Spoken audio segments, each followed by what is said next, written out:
Salut à tous, j'espère que vous allez bien. La semaine va être chargée en annonces économiques. D'habitude, je vous parle de deux trois datas à surveiller sans non plus en faire des caisses. Mais là, pour le coup, on peut vraiment parler de semaines super importantes. Mercredi, on a la réunion de la Fed. On a aussi le meeting entre Trump et Xi Jinping. On a les résultats trimestriels d'Apple, Microsoft, Google, Amazon, Meta et plein d'autres entreprises, dont Coinbase. Je vais pas tout vous faire, mais il y a aussi plein de datas qui vont sortir. La seule chose dont on peut être sûr, c'est que la semaine va être volatile. Parlons un peu de BTC qui s'est bien apprécié pendant ce week-end. D'ailleurs, je répondais à ce sujet sous un commentaire en disant qu'on pourrait se faire surprendre ce week-end, puisque ça fait quand même pas mal de week-ends qui se passait pas grand-chose. Et comme je m'attendais à ce que ce soit beaucoup plus bullish que ça avant le week-end, je m'étais dit que potentiellement pendant le week-end, ça pourrait pumper. C'est ce qui s'est passé. Pour autant, j'avoue que dimanche soir, j'étais pas du tout serein, parce que vous savez très bien que le dimanche soir, en général, quand on a un très beau dimanche, ce qui se passe, c'est qu'en fin de journée, on se prend une tarte, sauf qu'il y a eu des bonnes nouvelles d'un point de vue macro. D'ailleurs, le Nasdaq a ouvert en hausse. Et si jamais je vous parle de ça, c'est parce que quand on regarde graphiquement en 4 heures, on voit du coup ce break de cette zone juste ici que j'attendais. Mais juste après, il y avait quoi? Il y avait cet order block initial de tout ce mouvement baissier. Alors certes, il y avait une sorte de liquidité juste au-dessus, mais on aurait très bien pu s'arrêter dans cette zone juste ici et faire une manipulation. D'ailleurs, vous voyez bien qu'il y a eu un premier arrêt et un premier rejet. Donc à court terme, ce qu'on aimerait voir, c'est une réaccumulation. Hop, on vient choper la liquidité juste en dessous et on part. Si jamais c'est le cas, c'est direction les 120K. Je vais vous montrer. Hop, en daily, tac, cette zone-là que j'attends depuis longtemps. Et si on y vient, pour moi, ça aurait été du coup une grande réaccumulation de week-off. Et quand on revient jusqu'ici, en fait, si jamais on veut descendre, on n'attend pas, on refait pas ça pour aller jusqu'ici et descendre. Pour moi, là, ça sera aussi une réaccumulation pour aller taper la TH. Ici, c'était le moment de bascule. On a tenu du coup la moyenne mobile 200 jours ou 40 weekly. Je m'attendais donc à un mouvement haussier qu'on avait eu juste ici. Par contre, je m'attendais vraiment pas à un mouvement aussi correctif une fois qu'on arrivait dans cette zone juste ici. La bonne chose, c'est que du coup, hop, ici, on est venu refermer les ordres dans cette supply en daily, donc ça veut dire moins de résistance. C'est pour ça que je pense qu'on a traversé aussi facilement cet endroit. Maintenant, ce qu'il va falloir du coup regarder, si jamais il se passe une distribution et un rejet juste ici, dans ce cas, on ira fil le gap qu'on peut voir sur le BTC CME, mais personnellement, je pense plutôt que c'est un gap haussier pour faire une continuation haussière et aller très vite sur les 120K. ETH, même combat, ça a été encore plus simple que sur le BTC. Je vous avais expliqué qu'il avait déjà refermé tous ses ordres dans ces endroits juste ici, et que donc il aurait beaucoup plus de facilité à aller vers le haut. C'est ce qu'il a fait, puisqu'il nous a fait un beau 5% hier, ce qui est vraiment pas mal sur un actif comme ETH. Il a break ce high avec facilité, et on peut voir que comme BTC, il est venu dans son order block H4 juste ici faire une réaction. Donc là, ce qu'on peut voir, c'est un classique. Vous arrivez dans un order block, il y a un rejet. Jusqu'à là, absolument pas de panique à avoir. Maintenant, ce qui va être intéressant, c'est au même titre que BTC, voir ce qui se passe juste au-dessus, c'est-à-dire est-ce qu'on fait une espèce de distribution juste ici, on vient prendre ce high et après on redescend dans ces zones-là. Jusqu'à là, même si ça se passe comme ça, bon, malheureusement, on pourrait commencer à avoir une dynamique baissière, mais ce que je pense le plus, c'est qu'on va avoir une réaccumulation, aller faire péter ce high, et dans ce cas, en daily, la direction, c'est les 4410, 4558 qui vont être super importantes à voir, parce qu'à partir de là, est-ce que du coup on va avoir une distribution et aller en enfer? C'est absolument pas mon scénario. Mon scénario, c'est toujours le même sur ETH, c'est d'aller faire péter la TH. Mais ici, on pourrait très bien avoir une distribution qui commence à faire un peu peur aux gens. Si jamais vraiment elle commence à être très très longue, là dans ce cas, je trouverais que ça commence à puer.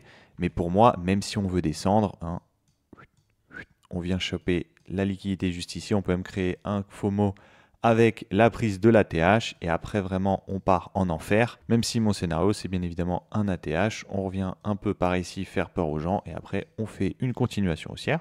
Si on passe sur aux heures, on voit bien qu'on redémarre une dynamique haussière avec ce break de ce high juste ici. On peut voir néanmoins qu'aux heures n'est toujours pas revenu dans ces niveaux de sa chute de vendredi 10, sachant qu'il y a quand même pas mal d'altcoins qui commencent à performer. Donc ça veut dire qu'il y a beaucoup d'altcoins tout pourris là-dedans qui font frein à la performance. C'est pour ça que tous les mauvais élèves, au bout d'un moment, il faut les cut. Je sais que ça peut être compliqué quand on a hold un token et qu'on s'est pris moins 75%, de se dire que il faut absolument pas que vous vous disiez ça, il faut absolument qu'avec l'argent disponible que vous avez, vous l'allouez de la meilleure façon possible à l'instant T pour que s'il y a une explosion à la hausse, vous en profitiez le maximum. Et si je me trompe et qu'on commence à descendre en enfer, vous soyez le plus à l'aise possible, parce que si jamais vous aviez déjà un altcoin qui était un peu bancal et que vous voulez tenter la remontada et qui commence à se reprendre à moins 30, moins 50%, vous serez beaucoup moins à l'aise que ces altcoins beaucoup plus solides de vous prendre une grosse start.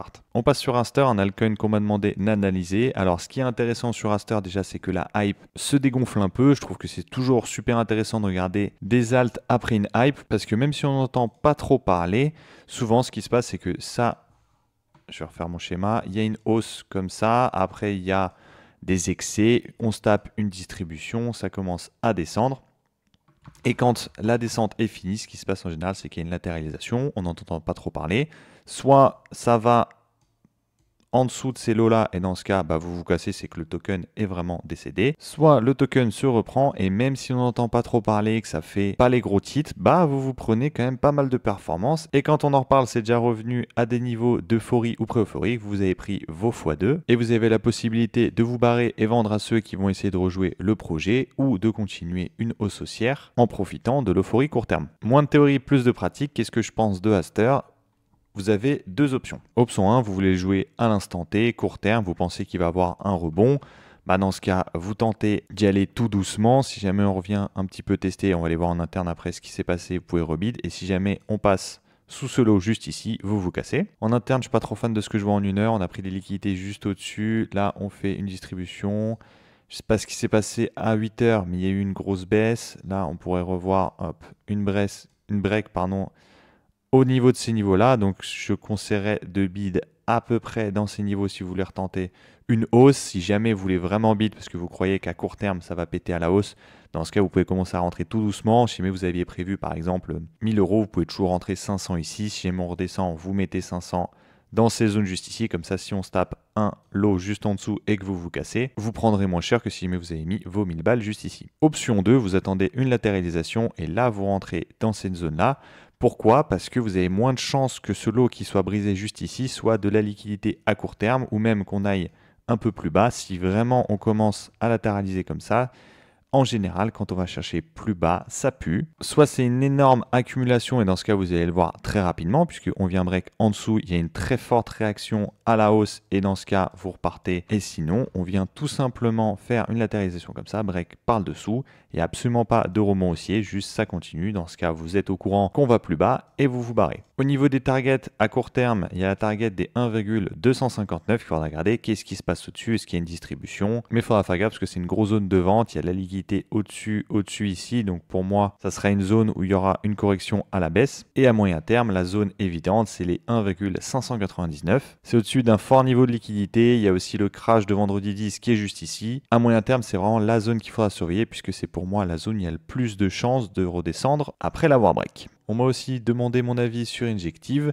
Alors à court terme, il nous a montré quand même quelque chose de pas trop mal. Je sais qu'en fondamental, ils font énormément de choses et c'est pour ça que les gens sont bullish sur le coin.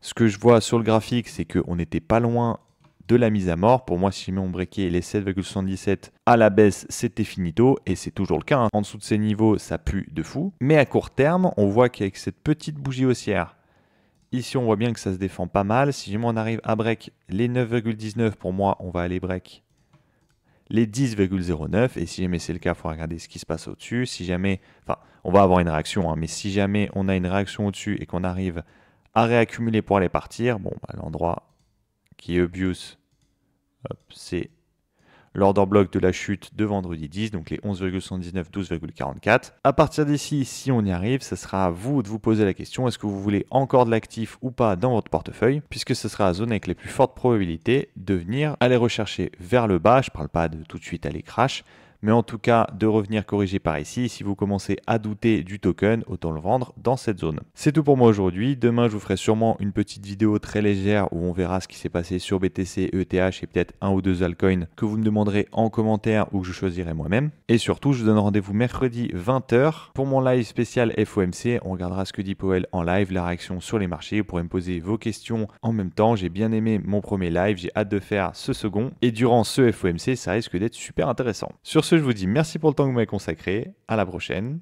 Tchuss!